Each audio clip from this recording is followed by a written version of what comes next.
decided I wanted to do something for us. And so our readers this evening, there's no one under the age of 50 in the group this What are reading. you saying? Wait a minute. I'm 29 and holding. I'm at least 29. Embrace it, sister.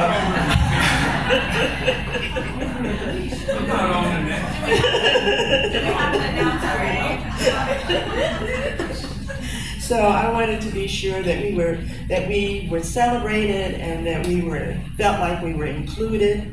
And so from my apartment complex, I have one reader, and I'll be introducing her when we get around everything is in alphabetical order. So I don't have anybody saying, well, why didn't you put me first and why am I last? So it's alphabetical by last name. And so we have one individual from the group in my apartment complex. I had to, Miss Sharon is 80 years old and she was not feeling well today. So she will not be able to come and read her poem. And I'm kicking myself in the butt for not having printed out a copy of her poem. But she wasn't at home today, she's with her daughter. And so I wasn't able to get a copy of it to read to you. It's a beautiful piece. So first up, I wanted to read a sunset poem that was created by the women that came to the workshop. And I have a sunset exercise that I do where you describe a sunset with everything except sight, and until the end. So this is compiled from 4 different individuals at 2 different sessions. Sunset. A sunset is like the ocean. Fresh morning dew, licorice intertwined with lavender, skittles, spices of cooking, turmeric and garlic and cloves, couscous, lamb stew that's cooked outside, cotton candy, creamsicle citrus, plasma flowing lava lamp, soft white plumes or cotton that grows wild. Hot summer air when you're riding in a truck and stick your hand out of the window. A sunset is a child seeing shapes in clouds, but sometimes without that comforting feeling.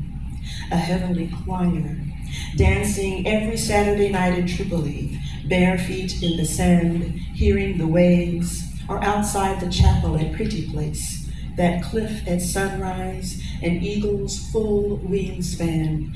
God is here.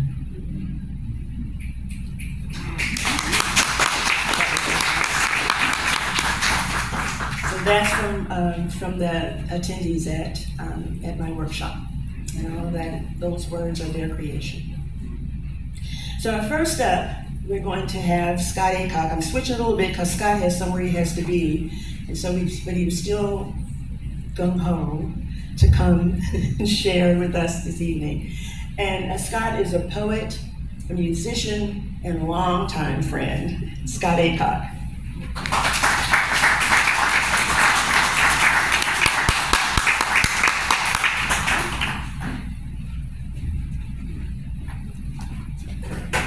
Oh, I forgot. I was going to say, I know, Very familiar with working mic stands. That's one thing being a musician helps with. Thank you very much, Deborah, and thank you for having me. I don't know, it might be, for the sake of time, it might be better for folks to, what do you think, Deborah, about just reading the poems and letting people, at the end of it, clap instead of after every poem? I don't know, maybe that might be better. I know we have quite a few people reading, so. This is from a book of poetry that I have called These Stones. My son designed the front cover, so I've got to give him a shout out. Dylan designed that, Dylan and Aycock. I grew up in the South, and grandmothers were very important to me. I grew up in a small town where I had my great-great-grandmother, my 2 great-grandmothers, and then the grandmother that raised me. And this is an ode to my great-grandmother Mabel, and to my birth, which was a little bit difficult. Oh, I forget now, I need glasses. Purple. This is called Great Grandma's grapes. Purple, pressed from the pulp of my mother's womb, umbilical cord around my neck, not enough air. I came to believe in never enough. Great Grandma Mabel rolled Concord grapes from the palm of her hand into her mouth, eating them, seeds and all. Waste not, want not, she would say. I imagined those seeds taking root, her body plump and ripe, clusters of grapes spilled from her mouth until I cry, enough. I eat only the skins, preferring sour to sweet, preferring pulp to meat. It is enough.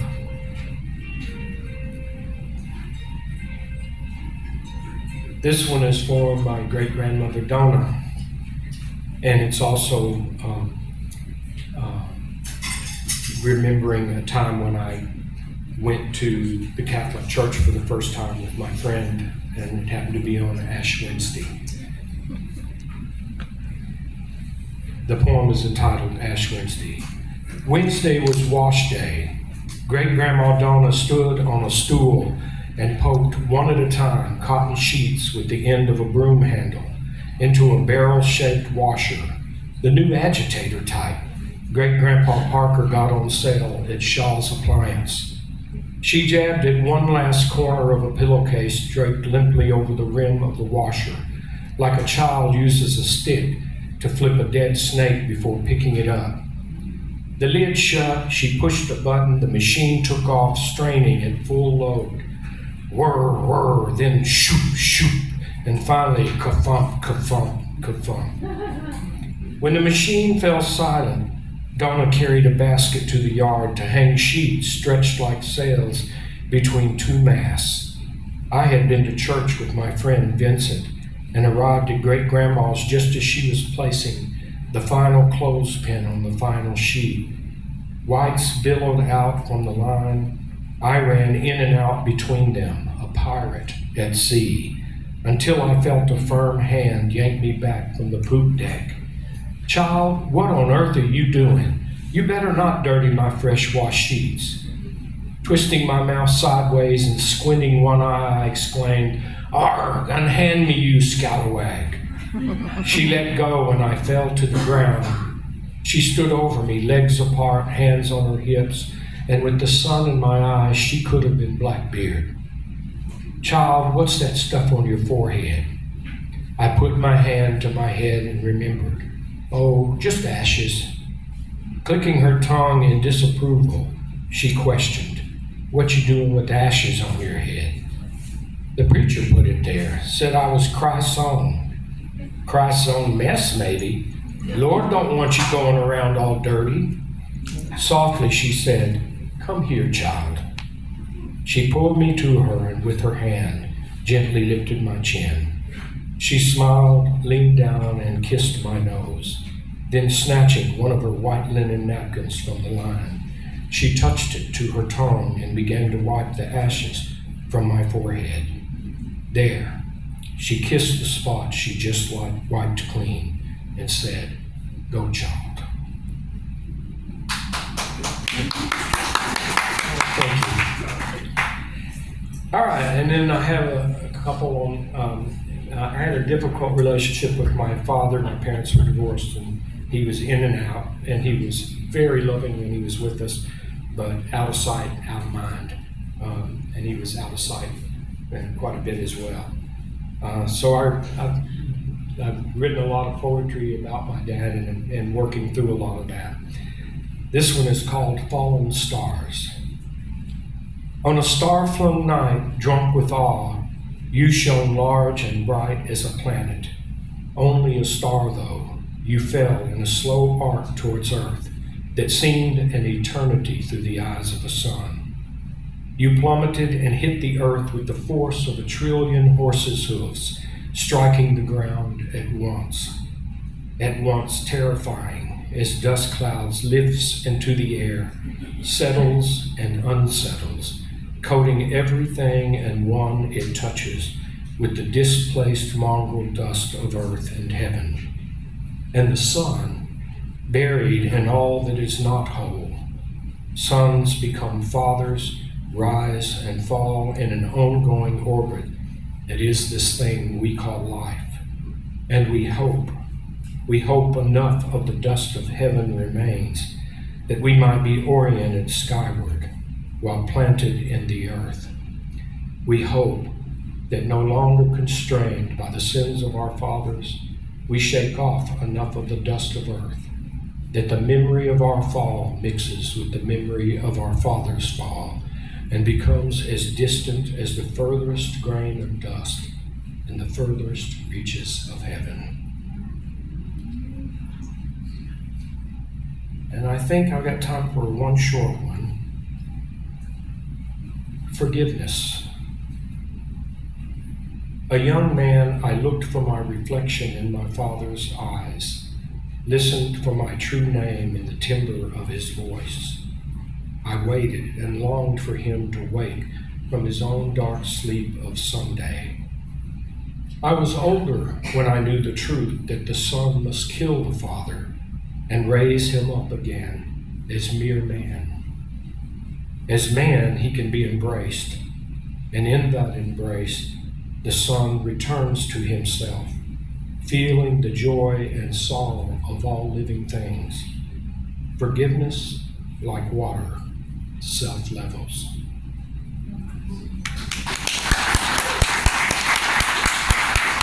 Thank you so much. Appreciate it.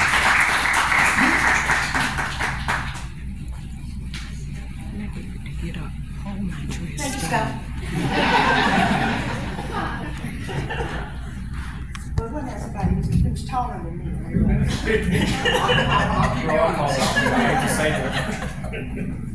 Our next reader is Therese.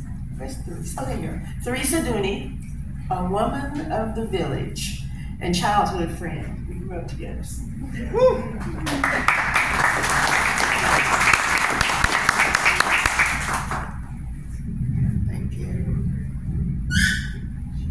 This is a short story that I wrote on March 21st, 1996. It's called Pepper. My grandmother is a beautiful Indian Negro woman. She wears her hair split down the middle in two ponytails along the side of her petite oval face, showing a distinct widow's peak hairline. She has many lines in her face nowadays, but she still is a very attractive woman. She outlived 3 husbands. On April 2nd, 1996, she'll be 98 years old. My grandmother likes to tell stories. My mother likes to tell stories, so it's just natural I like to tell stories too. We call my grandmother Mama. I guess it's an Indian word for mother of many. Mama is not only a grandmother, but a great, great, great, great, great grandmother. 6 generations are roaming this country from her loins. One day I asked my grandmother if we had any slaves in our family. She, my mother, my Aunt Rebecca, and my Aunt Marie sat waiting for a response. Finally, my grandmother said, Pepper. We all looked at each other and then stared at Mama. Aunt Marie leaned over and adjusted the comforter covering Mama and said softly, What you trying to say, honey? Mama started chuckling to herself and then repeated, Pepper. Being the youngest and the most impatient in the group, I said, What about Pepper, Mama? Aunt Marie said, Give her time, chicken. Mama adjusted herself in her daybed and stared at me for a moment, then closed her eyes. She seemed to enjoy the ray of sun that was coming through the window and bathing her in light. When she opened her eyes, they twinkled and a smile slowly played along her mouth. Finally, she blurted out, If you don't like your life, you can always change it. I remember earlier that day I had been telling my side of the latest trauma of my life and times. It is customary when we all get together, the women in my family. We swap life with men stories. Usually after one of these sessions, you come away feeling like what you are dealing with is not the history-making event that you thought it was. This time, I was whining about how my husband jumped an attitude because I didn't bring him his dinner on a tray. We had a big argument, and one of the reasons I was with my family was because I had left in anger and run home to mother. Aunt Rebecca said, "Yeah, we spoil our men. We cater to them, run their bath, fix outstanding meals, and raise children as best we can." She kind of trailed off. I looked around, and each one of them was playing back men deeds in their head, except my mom. She was looking at me with piercing yet loving eyes. He didn't run away from his family. He stayed gone long time. He came back and got all of us. Aunt Marie got excited and reported that she was talking about my great-grandfather, Isaac McClure. He changed his name. He didn't like Master Alexander. My head started clicking through all the stories that she had told us before. "Be careful, chicken," Mama said. Then she paused and continued with, "Be careful not to burn the candle at both ends." I looked at her and then all the women in the room. "You better listen, child," Aunt Rebecca grunted. "Don't chain yourself to things and people, for that matter, who will place you in servitude." Mama said quietly, "He put pepper in his shoes to get away from the dogs." He didn't like the life he and his family was living, so he changed it. Now, when I think on that day, many years later, after divorce and readjusting to life, after being a codependent, and in my studying metaphysical principles, I realized that my grandfather, Isaac, just by his existence, left me a legacy that reveals sometime in an attempt to satisfy others' needs, we limit ourselves. Nothing is too extreme or real that you can't change it. My mom was telling me in her wisdom that I come from a bloodline of overcomers.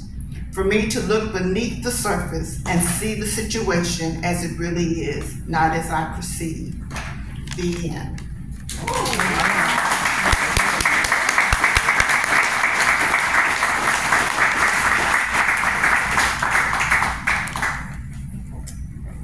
Thank you, Therese. That was powerful. Next we have, Sharon Blythe is the one who was not able to make it with to see us tonight.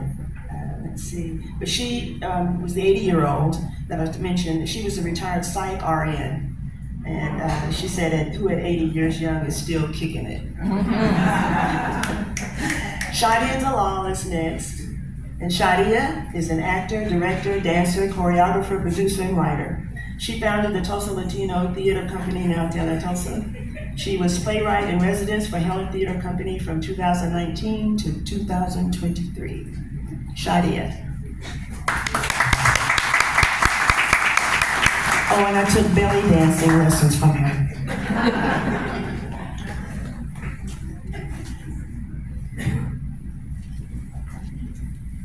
I wrote this as an incantation back in 2016. It was probably late summer.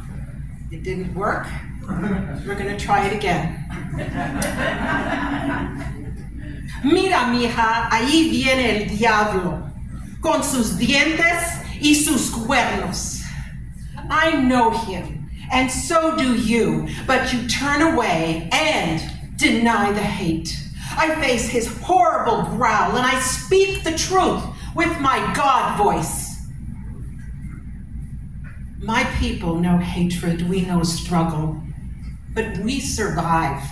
We move forward. The journey is long, and once we forgot ourselves and our fathers who warned us. You are Americans now. Cut your hair, wear clean clothes so they don't call you a dirty Mexican.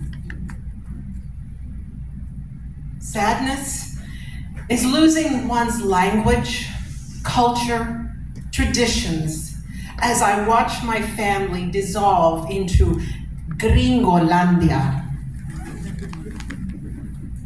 We return. The road leads back to Aslan. We return to clean sheets on the clothesline, santos all over the house, the smell of cooking chilies burning our eyes, Our Lady in every room. We are never too old para ser la manda. She has brought me here to this place of peace, acceptance, compassion, y locura. Slowly, the words return. The people appear. I find myself con mi gente.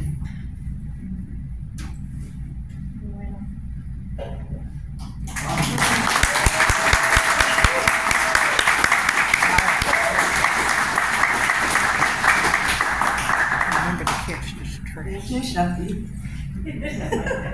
And I miss Michelle Cullen. She said we don't want to do it after. Yes, she does. I was hoping you could show me a This is Michelle Cullen. She is an actor, director, and I knew her first as an actor because she was one of the stars of my play Porches. Yes, Michelle Cullen.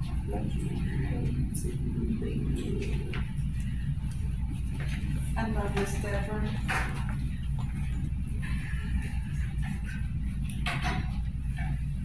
Okay, I was glad that Shadia got a chance to go before me because I also have a short story or a monologue. It's called Made for This. I've been singing and acting since I came out of the womb. I imagine myself singing a tune and striking a pose instead of crying when they slapped me on my behind. Singing is my oxygen. It is what keeps me alive and moving. I also love acting on stage. It brings joy and escape for me. This became evident with my very first acting and singing experience. Now, I was in 5th grade and I had just changed and moved into my neighborhood school, and I was very shy and scared and naive at the time. I remember sitting quietly in the back of all my classes except for one, music. One day, the music teacher announced auditions for the school play, The Wizard of Oz. She strongly encouraged me to try out even though I really didn't want to. The day of auditions, I quietly sat in the back of the room going over the lines I would read and humming the song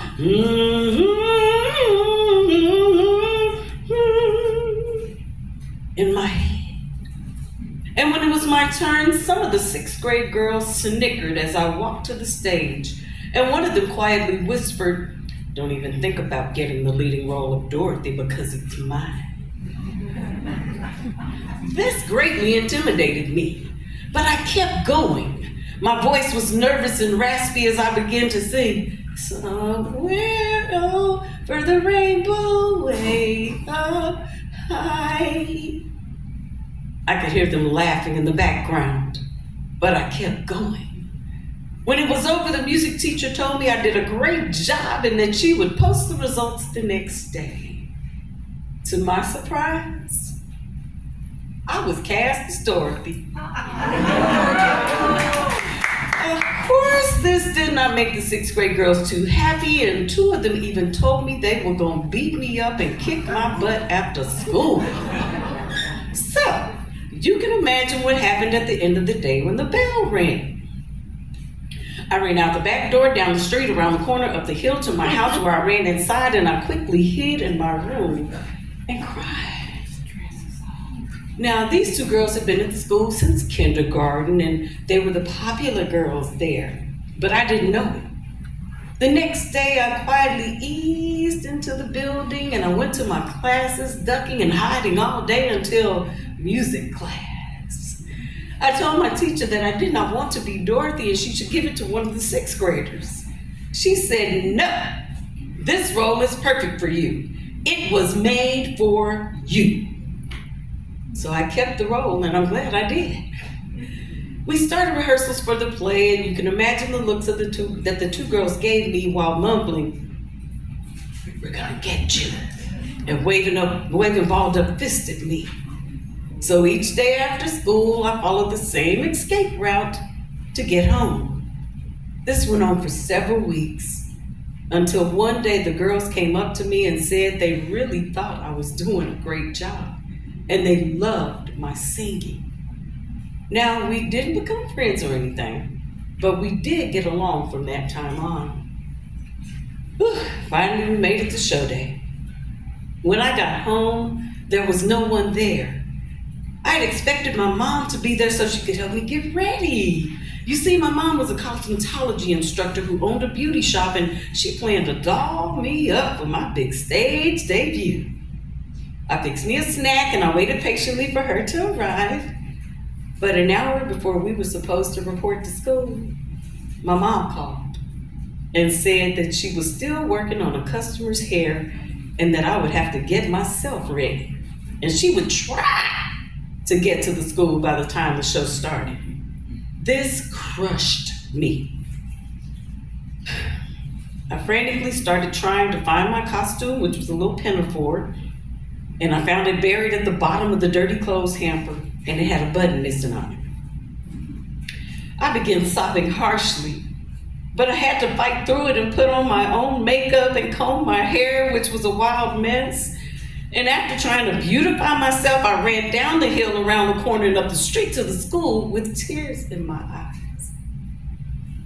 When my music teacher saw the frazzled little mess that walked into her room, she quickly went into action, fixing my hair, my makeup, and my pinafore. My fellow cast members even helped to calm my nerves by running lines with me. When it was close to curtain time, I eased on the stage and I peeked through the side of the curtain to see if my mom had made it. She wasn't there. But once the music started and the curtain opened and I looked around the audience and I saw a beautiful, bright smile beaming back at me from the back of the room. It was my mom. She had made it just in time for the start of the show.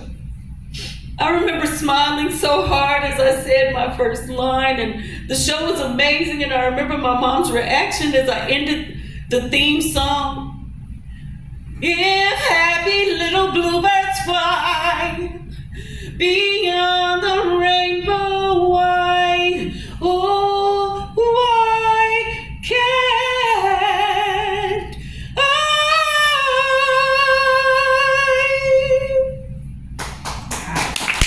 It was the best day of my life. So every time I get a role and I take the stage now, I remember that my music teacher said, this role is made for me. Thank you.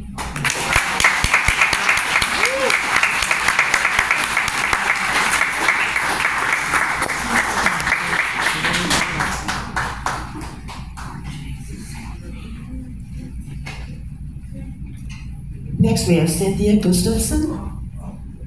Cynthia is a retired psychotherapist, writer of 3 poetry books and 10 award-winning poetry therapy workbooks, including a book on bullying that won the 2012 Mom's Choice Awards.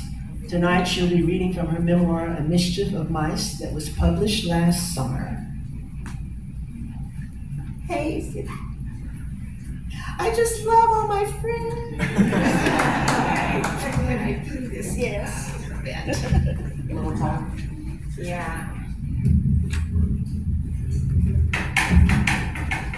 Yeah, that's probably good. Okay. Scott was talking about his son. My son designed my book too. This is my memoir, and it's a really interesting memoir because there's a poem before and after every chapter. So it's, it doesn't fit in a whole lot of categories. I just call it my memoir, but I'm going to read 3 poems from it. It's called The Mischief of Mice, and this poem tells why I call it that. Searching. After crows stole the baby wren from its nest, I knew why they were called a murder of crows. And watching doves cooing and doing what they were doing, I knew why they were called a piteousness of doves. But what did 15th century Englishmen know of wombats to call them a wisdom, or cobras to become a quiver? I understand a clowder of cats or a business of boars. Hunters who named them knew those animals well. I particularly like a shrewdness of apes, those prototype ancestors using tools to survive and become kings. But as a child, I was the hunted, lying awake in my bed, listening, terrified of the scratching in the hollow, thin wall in wintertime when mice in the cold country came inside, through cracks in century-old brick and holes in the dried wood, to nest and raise their families on the inside of my bedroom wall. Sometimes they died there, making my room reek with a stench unequaled by any other stinking thing, and unable to get at them, I went to sleep holding my breath, head in the pillow's feathers. Those who first named those invaders called them a mischief of mice. Having seen their playful scratching, sniffing, and skittering across sand hills and vetch-vined meadows, traveling through dark walls, closets, and cabinets, searching.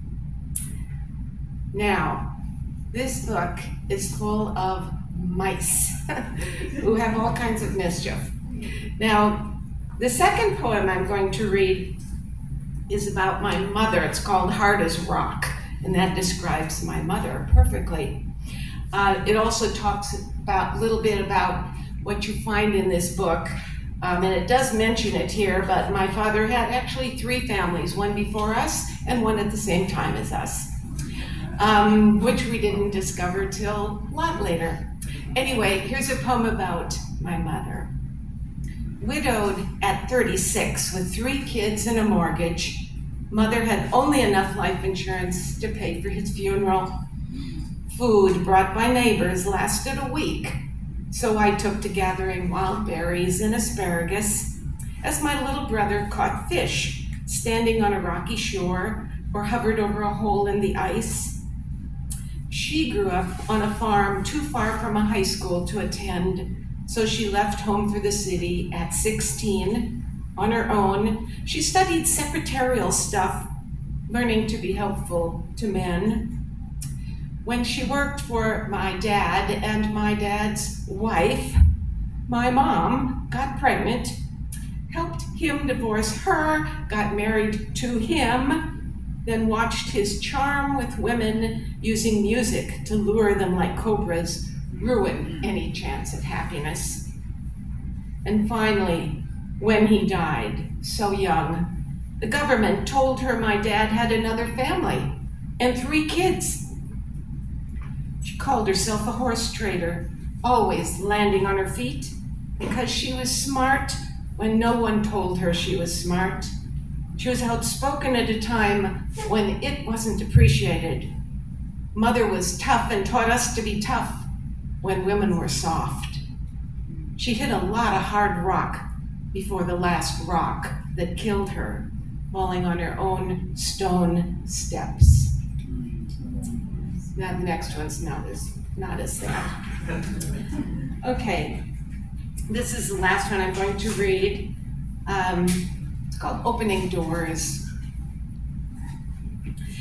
When my grandma with the college degree, whose white hair rolled tightly at her neck, served me Fig Newtons instead of real cookies, and strawberry jam on ice cream, I decided I didn't like her desserts. And I especially didn't like figs. So later, when I lived in a house with an old prolific fig tree in the yard, I knew we would never eat them all. A motherly woman at the grocery store suggested cooking the figs together with strawberry jello to make jam. I was a skeptic, but I went home and brewed up a batch and spread it on my just-baked bread.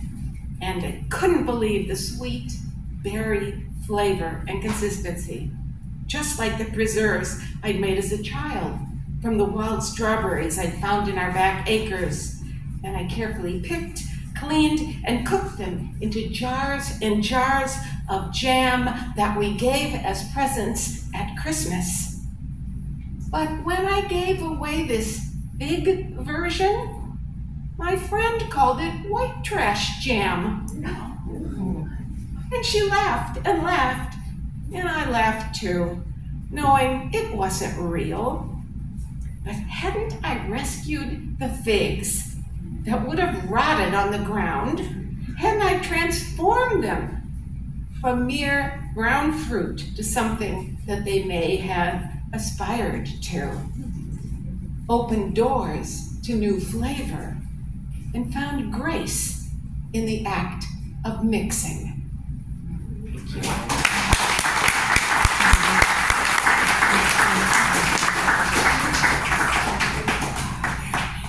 Thank you, Cynthia.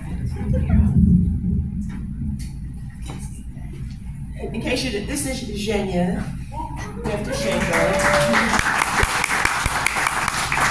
And he's agreed to just be my stage person tonight. So next we have Carrie Hall. And Carrie is a resident in my building. And she contributed to the Sunset poem and was gracious enough to come and read her. She has a cutest, funny poem. She writes humorous things, and so Carrie is a published author with a PhD in educational leadership. Carrie Hall.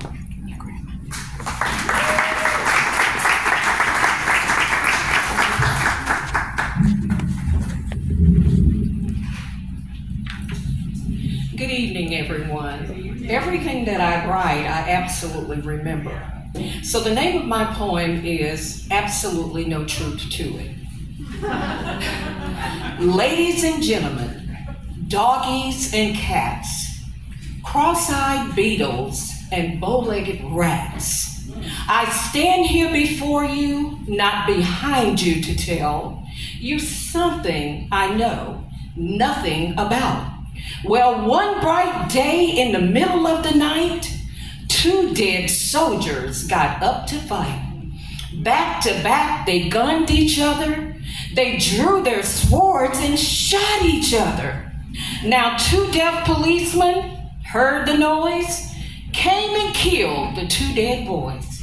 Now, if you don't believe that my story's true, you ask that blind man, he saw it too.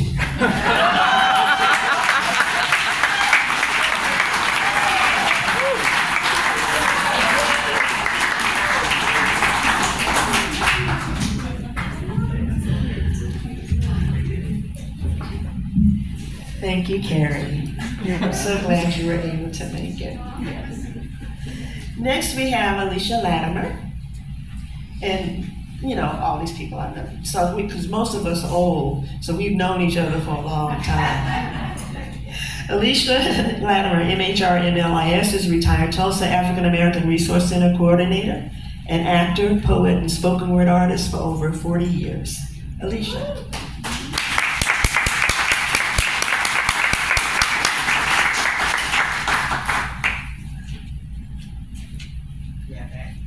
That thing right there. Okay, that was maybe short. Mike is fine. Okay, I'm gonna give it to anybody knows now, there's no talk to this person. You need to talk to the mic. I'm gonna talk to the person. I'm gonna do two. I thank my family members for being here. I so appreciate them for coming. I'm gonna tell one that's funny and one that's not. So we'll do the funny one because that's why I told my family to come because I was going to talk about our church. At a local church one Sunday morning, I sat captivated by the sermon, the singing, and all of that when there suddenly arose a disturbingly loud smack. How surprised I was to see an older woman to the left behind me snatch my son's hymnal from his hand, growling, "Young man, listen to what I say. Put that hymnal down. You can't read anyway." I, turning my head, frowned at the woman and said, "Now you see, no one disciplines my child but me or extremely close blood kin. So don't ever touch him again. And furthermore, he has been reading like an angel since the age of 4. But the woman, Mrs. Bear, I say she's Mrs. Bear, we know who she is. Outrage rose, wrinkling up her ginormous nose, shook the hymn book, gave my precious child a dirty look and snarled, "I don't know about that. If he knows how to read, how come you haven't taught him how to act?"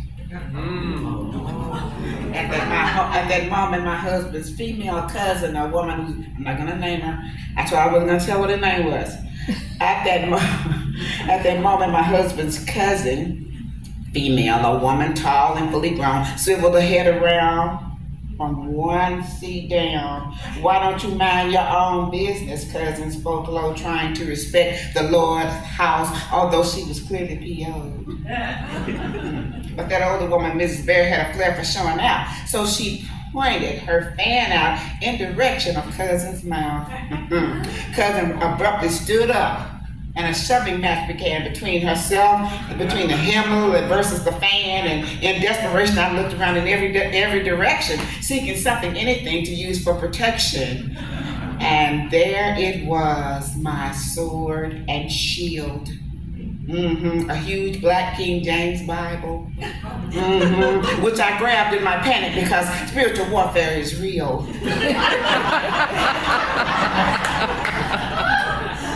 Yet from the corner of my eye in the next back row, a few seats away from me, sat my brother-in-law, who was then a detective with the Tulsa PD. He held one hand in a tight fist, which he slowly slammed into his palm, just like this, nodding his head reassuringly up, down, and then up. I gave a sigh of relief as the head minister, wisely assessing our condition, stood up and said, "Let us rise for the benediction." And the whole church stood up, and may the good Lord watch between me and thee while we are absent one from another. And Mrs. Bear took off running as fast as she could, which is the 11th commandment. Don't mess with people's kids if you know what's good.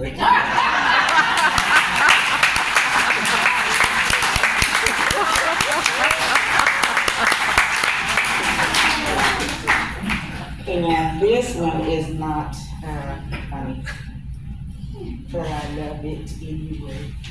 This was called Unknown. And this is about the 1921 race massacre. If you don't know about it, you should. The boy is small, 7 or 8 or so, wears a brown cap when I see him, always alone like a shadow, always watching, longing to go home. He has a name, but I don't know it. Neither does he anymore. It's been so long. We'll call him Unknown. He lived and died in Tulsa, Oklahoma in 1921. This small, quiet child wears his innocence like a shroud about himself as confusion floats in a silver halo around his head. How did he die? Why is he dead? He doesn't understand, and neither do I. After the terrible thing happened in Tulsa, the horrific thing consuming the dreamland, the roar of gunfire from above, the hum of airplane engines, flashing dose of hot, breathtaking air amid cries of fear and despair, all of the life-taking names too often spoken in hushed whispers. You know, but you won't say so.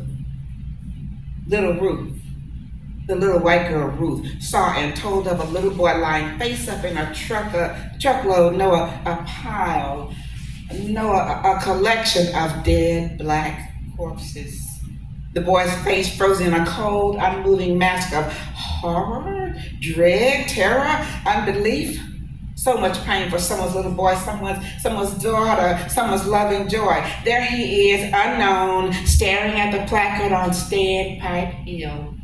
Even the hill has a name, a memorial, a piece of land clearly marked and dedicated to those who fought, who took a stand for freedom and bled and died. For what? For what? The boy looks for his family there. A neighbor, a friend. Are they mixed in with the sand and silt there where the tall monument stands? Do memories linger there of the ones who fought for? For what? What for? Does anyone search for the child, or is he alone, the seeker? The unknown boy marches in the line of captives with hands high in the air, moans a solitary tune full of meaning and longing and loneliness. Go here, go there, march, march, march. No one knows my name, he cries. Does anyone know my name, sir? We spin and run and die as bullets graze our feet and men drag a body behind a car. The dead man, who is he? Unknown sits outside Mount Zion Baptist Church, yet casts no shadow. Confused because the turret is missing. The turret where bullets flew and cannon fire changed brick into tar, into char. The boy cries for his mother, for each mother with a broken heart. For unknown, each day is the same on Greenwood Street. When people walk through, look back confused, blink their eyes, quick, shrug and shudder and shake a bit, like it's cold or something. Where are all the shops? Unknown wonders. Talk, God, please, the boy says. Find me. Say my name, my real name. Say what my real name is. Is it Ahmaud? Breonna? George? Floyd? What were my last words? They're killing me. I can't breathe, Mama. Thrown like trash into a train headed north, floating in the Arkansas River, buried with the dead and still living at Dawson Road. Yes, they buried the people still living on Dawson Road. Under the huge downtown arena, beneath the ballpark, amid the roaring crowd. Strike one, strike two. Run for home, you run for the safety of home. But where is my home? How will I know if I see where home used to be? How will I know if I still can't see, can only stare in disbelief? Is my name written in a book somewhere? Will someone call me home? Will someone say my unknown name, our unknown names, so we can go ahead and be in peace, please? So we can be gone where our family is, where our memories is, where our memory is, where I am known and welcomed, not unknown. In the Greenwood District, he waits and seeks to be remembered, to simply hear his name spoken clearly without hesitation. Say my name, he begs. What's my name? He rests in peace when we know unknown's name, when we seek it, see it, speak it, show care for the boy, for him, for them, for us, for those so long gone who could all go home, all of the unknown. I saw cattle trucks heavily laden with bloody, dead black bodies. Some were naked, some dressed only in pants. They looked as if they had been thrown upon the truck beds haphazardly, for arms and legs were sticking out through the slats. On the second truck, lying spread eagled atop the high pile of corpses, I saw the body of a little black boy, barefooted, just about my age. And suddenly the truck hit a man holding the street, his head rolled over facing me, staring as though he had been frightened to death. This is the testimony of Ruth Ziegler Avery, witness, child, respectfully submitted in loving memory of Tulsa's unknown victims, May 31st to June 1st, 1921.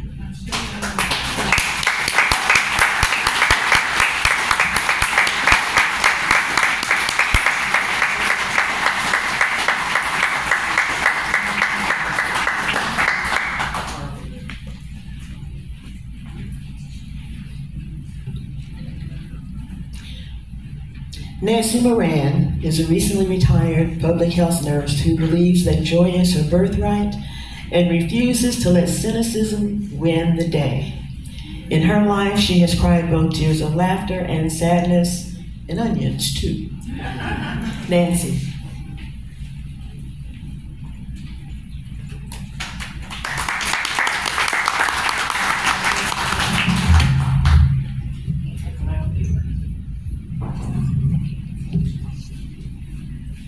Good evening. This is called Ode to Aging. Funny as I age, my skin gets thinner, but it's also thicker in a good way. Funny as I age, my skin bruises more easily, but my ego doesn't. Funny as I age, my skin has more lines, but I'm more comfortable in it too. Funny as I age, my muscles have gotten a bit weaker, but my inner light is getting stronger. Funny as I age, my joints don't bend as easily, but I'm flexible enough to go with the flow now. Funny as I age, I have more body aches, but my heart can tolerate more pain. Funny as I age, I walk a little bit more slowly, but I enjoy the scenery a lot more along the way.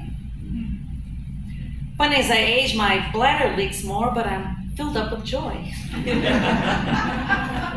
Funny as I age, parts of me are a little drier, but we're not going to go there. Funny as I age, my night vision gets worse, but the dark nights of my soul are much shorter now. Funny as I age, I can't read little letters, but my perspective has gotten so much bigger. Funny as I age, my waist has gotten wider, but so has my circle of friends. Funny as I age, my heart squeezes a little bit harder, but it keeps filling up with more love. Funny as I age, I'm more forgetful, but I have so many more cherished memories now. Funny as I age, I can't remember words and names as quickly, but I'm better at rapid slicing and dicing anyone who disrespects me. Funny as I age, my hair's gotten grayer, but my life keeps adding more colors. Funny as I age, to be continued.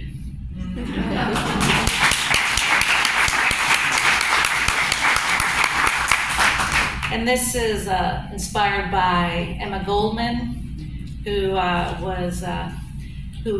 said, or may have said, if there's no dancing or revolution, I don't want to be part of it. So it's when I get up to dance, I commit to the song. I want to dance like there's no tomorrow and fight like there's no planet B. Got me 350 joints, 206 bones, gotta dance and set them free. When I get up to dance, I commit to the song. Busting out my best moves, I go down nice and low, then sway in hips and arms when it's time to just go slow. When I get up to dance, I commit to the song. Let the guitarist get lost in a riff, the drummer keep on drumming. One song becomes a medley, the music just keeps on coming. When I get up to dance, I commit to the song. Music and revolution are in my bones, I just can't stop the feeling. Folks may rain on my parade, not knowing with whom they're dealing. Gets me down sometimes, not gonna lie, so I may need to stop and take a pause. Still protesting the same old shit, because when I get up to fight, I commit to the cause. Water away, I say, seeds in the ground are already planted.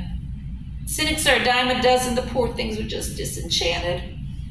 This starry-eyed dreamer ain't gonna quit, you'll see. Been shined on, led on, mostly they ignore me. One thing I know is a given, walls can just pop up. So I may have to sit and take time to fill my cup. Because sometimes my feet get tired, my knees might hurt to bend. A voice inside, why keep trying? They'll never comprehend. I might sit down on my pity pod, feeling all alone, trying not to salve my wounds and just live with the unknown. But there's nothing like a little anger to put some kickback in my step. Then it's up or over or around. Others say no, me I say yeah. I turn cajoling into an art form. Is this old gadfly? She's got game. I'm positively stubborn. Giving up would be a shame. Don't matter if no one's out there. Others may join in. Somebody's got to get up first, not to let others win. I've danced with others along the way. Some have taken their final rest. I keep on dancing for them, knowing they gave their best. The music will keep on playing. We dancers got to dance. I may lead or I may follow, just got to take a chance. Joy is my resistance. I feel it to my core. It's a melody I can't stop humming, can always find some more. Drowning out the sound of cynics who say it can't be done. Ain't no one gonna steal my joy. In life there's too much fun. 'Cause I bounced before I could walk, and I thought with my feet, following them where they led me. I refused to take my seat. Believing in the beauty of my dreams, knowing right from wrong. 'Cause when I get up to dance, I commit to the song. Thank you.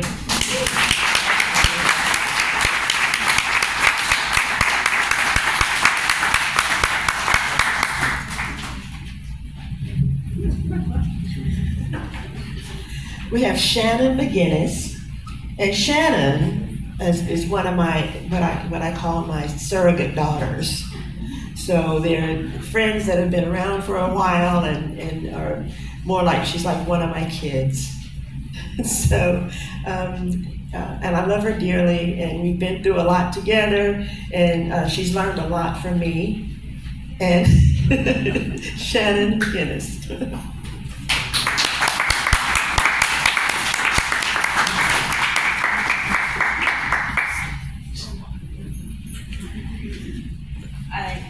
I'm good. Like, yeah, just fine. I'm in 3-inch heels. We're the same height.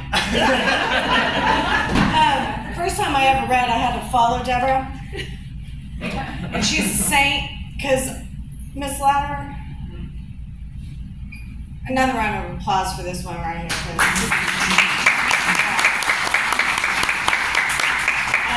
Yeah, Deborah's been my mentor.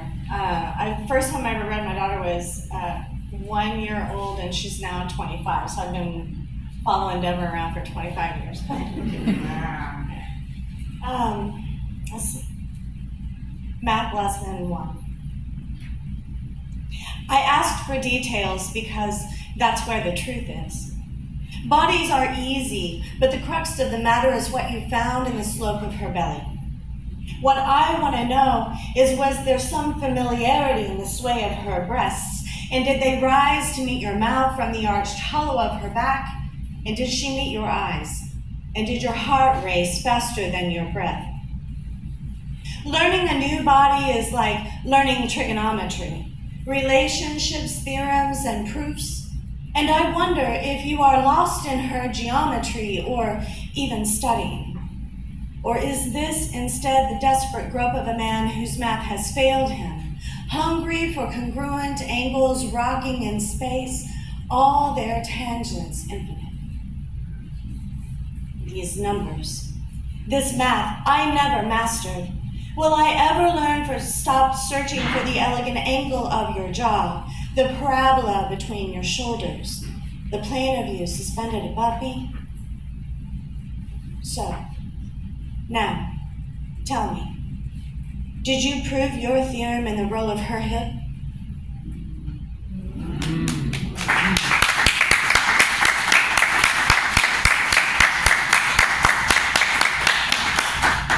It's been a minute since I've been up here, so if my voice is shaking, I apologize. Let's see. Biology lesson. The genetic code broke down into uneven sums, leaving the remainder of our mother in my thick ankles and broad hips. Sister resembles Granny, but it is I who resemble her, who remember her more perfectly with her triumphs and her failings. 3 husbands, 1 married twice, and why no one talks about the first whom I resemble. I am the keeper of family secrets, who knows the difference between the lies we believe and the truth we only talk about over midnight wine when we're drunk and honest and hating each other. What sister and I do share, besides the scars that give away the shame of failed labors, is Mama's fear, uncompromising, linking us to men and crippling wings. We both left husbands just like Daddy, then married him again by facets. But it is I, foolish enough to have a daughter, who will be matriarch and nemesis, and who fears deaths of grandmothers and mothers that leave daughters carrying, teaching, passing secrets down this line.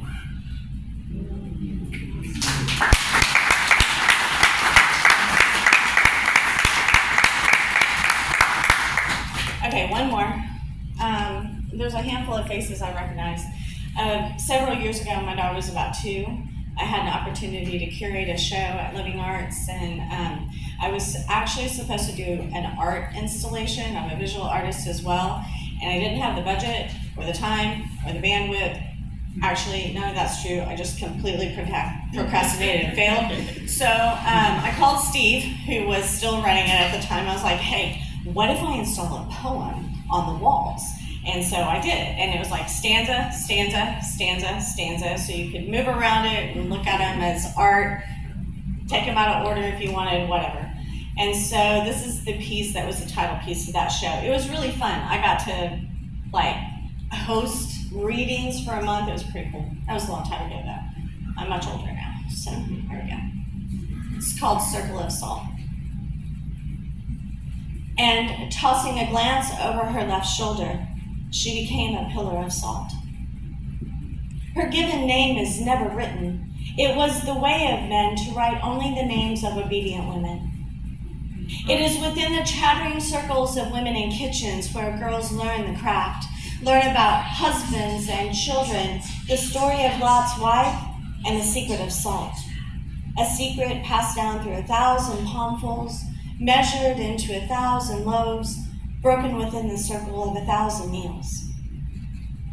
We learn about salting our walk, learn about the salty smell of beds, and that enough salt water at just the right time will wash away mouths that can't be fed.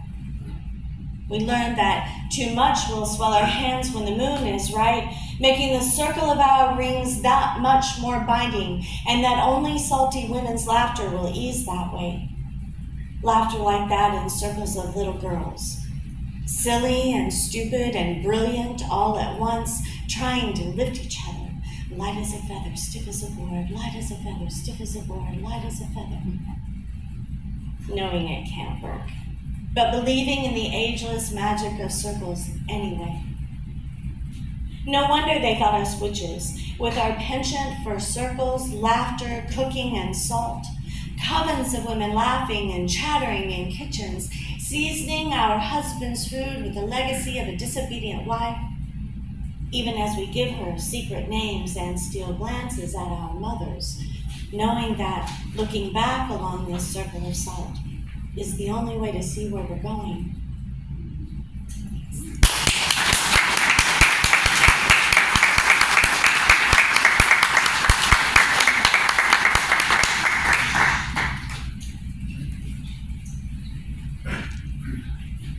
We have, next is Sue Stewart's. Sue is a retired child, adolescent, and adult psychiatrist who is, sorry, I'm a little chilly.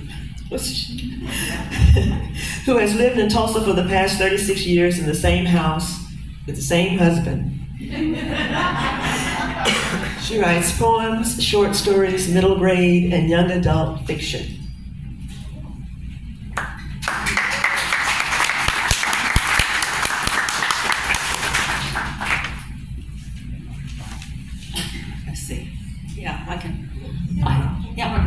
I'm taller than I thought. I'm not taller than anybody anymore. I found three poems that I've written that I thought fit the theme, still kicking. So the first is Geneviève. Geneviève, restless beneath my skin, prefers the French pronunciation, language of love, not Colorado Favre, F-A-V-R-E, or Poudre, P-O-U-D-R-E.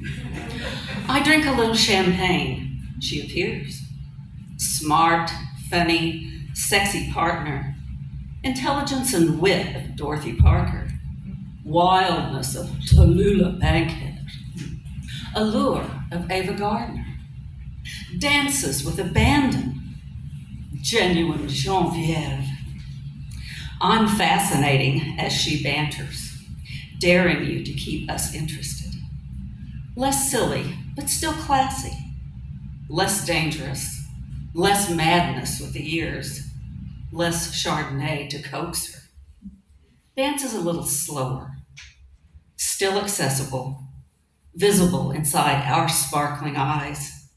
Impulsive, witty quips, exotic, fun-filled trips. Genevieve promises excitement. I go along.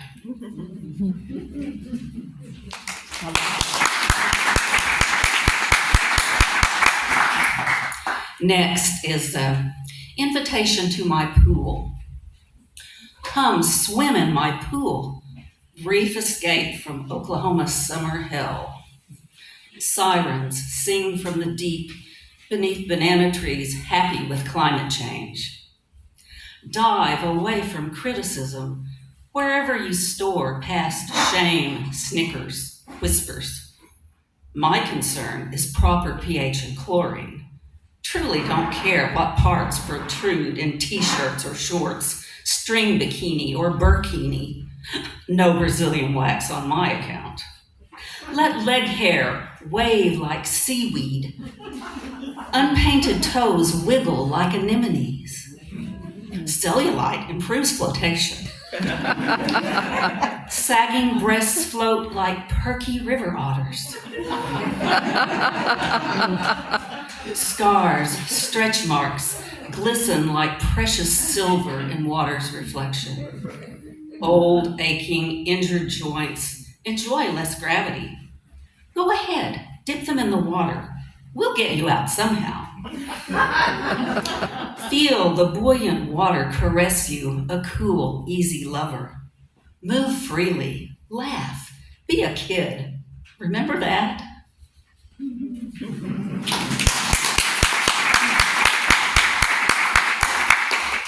Just enough. O'er the ramparts, some could see, red glare of glooming bigotry, democracy in mortal peril. Bitter lake of hate there stood above their town of brotherhood. Town people lived without much care. Job creators had their backs. No worries if the dam had cracks. Mayor vetoed levy money, constructed a brand new shopping mall, city park, concert hall. Gradually, tiny cracks expanded. Slimy greed, oozy fear slipped through packed dirt there and here, slid down the wall into the street. Kids played in pools of ignorance, their parents' choices their defense. Though dams weren't meant to last forever, Stop the Flood campaign was tough. Voted in numbers just enough. Used love to plug dam holes of hate.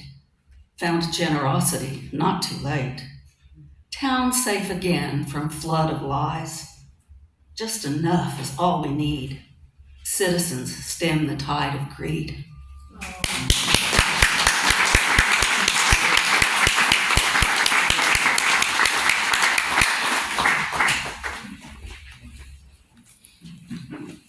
Barbara. We have Barbara Thompson I have on the program. Barbara Eichner is a writer, poet, and other of two books, Dirt and Hardwood Floors, and How Do You Love When, which is a finalist in the 2024 American Legacy Book Awards. She's a contributor to Art Focus Magazine, the Oklahoma Eagle, the Winston-Salem Chronicle, and others. She is owner of Trebar and Associates and is married to photographer who we all know, Don Thompson. There he is back there. So here is Barbara. Thank you.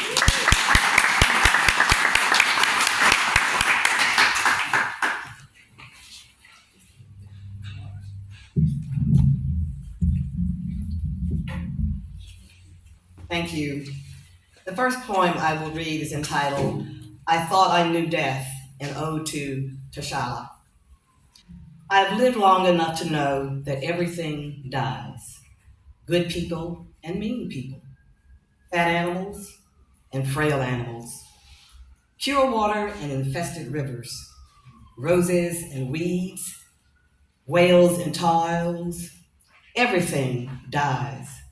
I've seen death enormous as mountains and small as an atom or microbe. I've seen death hold up its arms in victory and slumped over with bowed heads in defeat. I've seen death make its appearances in ways expected, requested, unnoticed, and embraced. And as I get older, my belief in the next world grows even stronger, for I now know that death is not the end. I see visions of days past, faces from ancient times, and mornings of unnamed souls and voices that are not mine. The green pastures was a Wakanda for my grandmother. Raisin in the sun was the green pastures for my mother. Roots was a raisin in the sun for me. Black Panther was the hope, the light, the reassurance for tomorrow for my son and granddaughters. I thought I knew death until it took my king, T'Challa.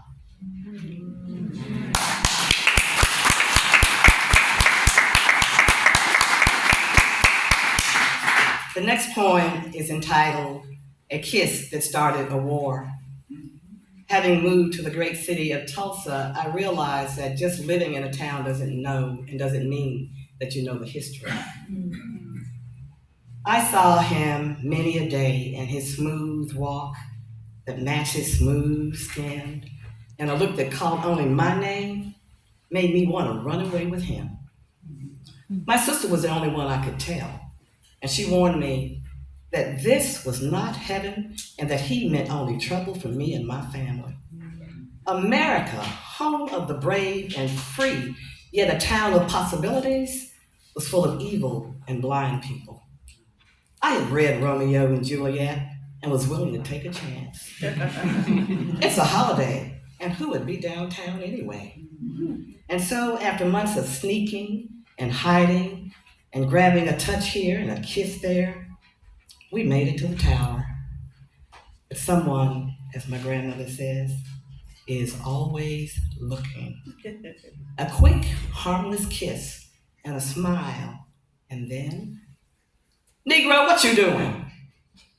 Girl, you hurt? Call the police. Kill him. She hurt. No, she ain't hurt. Yes, she is. Call the hospital. Say nothing. Burn down little Africa. You hurt? Say nothing. Kill that Negro. Kill them all. Run, run, run. It was just a little kiss on a holiday in a beautiful place that turned ugly. Tulsa, Oklahoma, May 31st, 1921.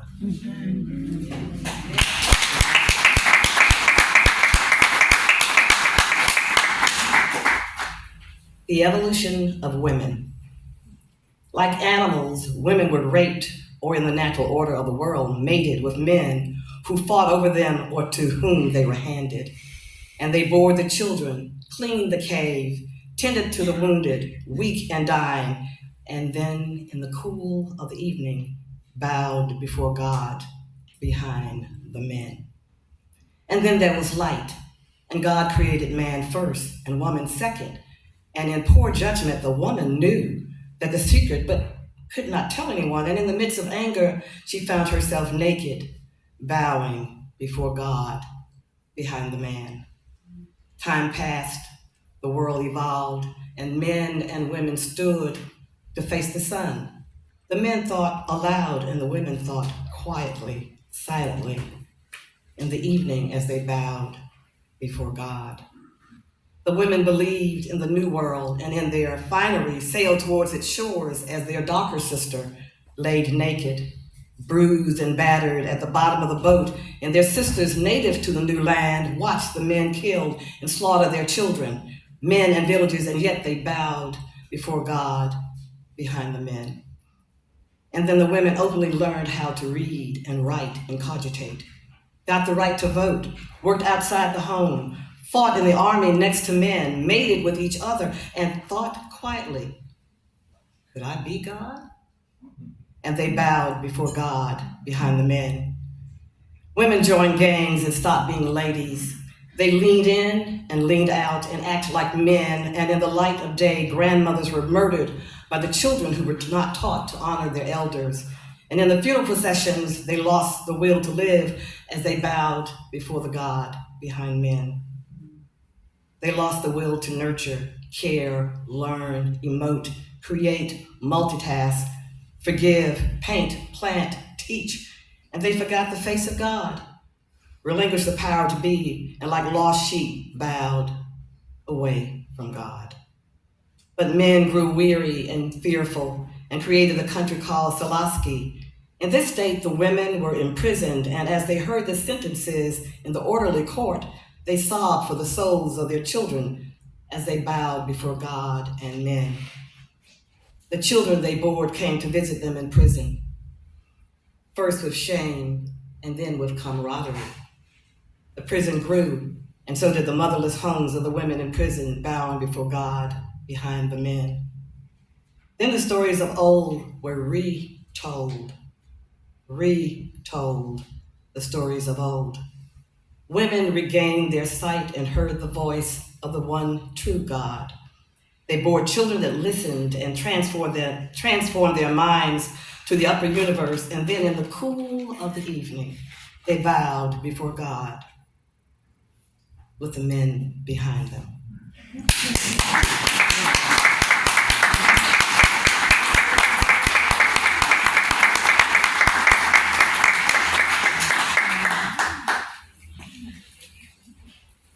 I am so proud of my talented friends.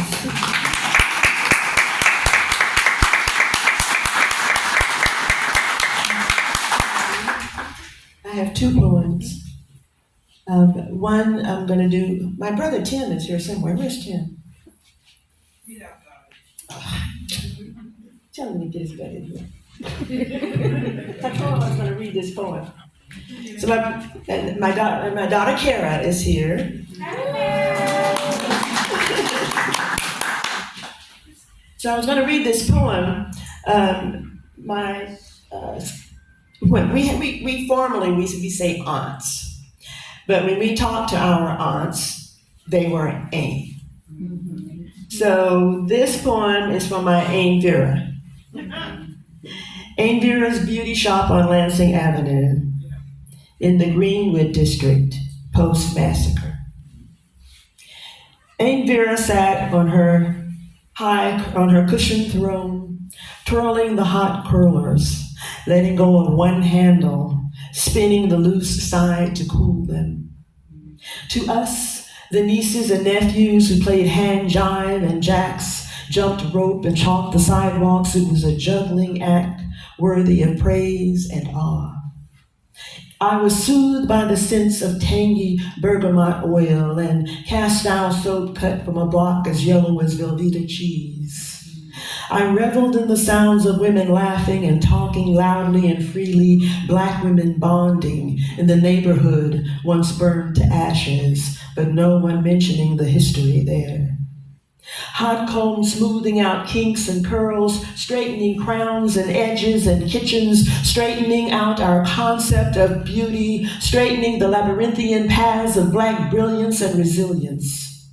Those nappy heads hid too much sorrow and salaciousness, too much joy and deliciousness. Those nappy heads had to be straightened out.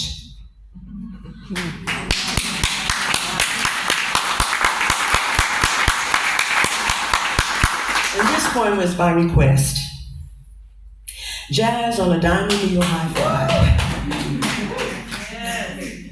Mama dropped the needle and my heart jumped.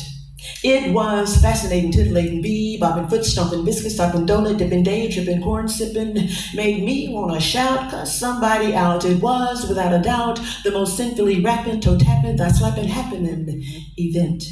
It was the sun rising, moon smiling, mamas crying, souls dying, life going on, going on, going on. It was Coltrane shattering shackles, Bird making the night air moan, Dizzy getting busy with the brass, Brubeck, Reed, redefining time. Miles moving mountains, meter by meter. Ella bouncing lightning bolts off the sky.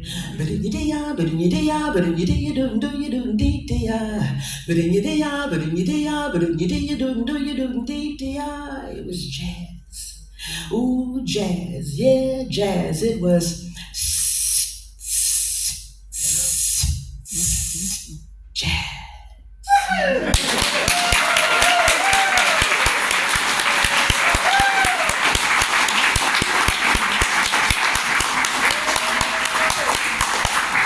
Thank you to all my wonderful friends, my wonderful, wonderful poet friends, writer friends.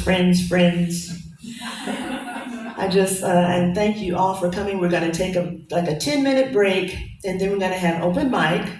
Bathroom is that way. Please, please eat some more food, drink some more drinks so I don't have to take it home.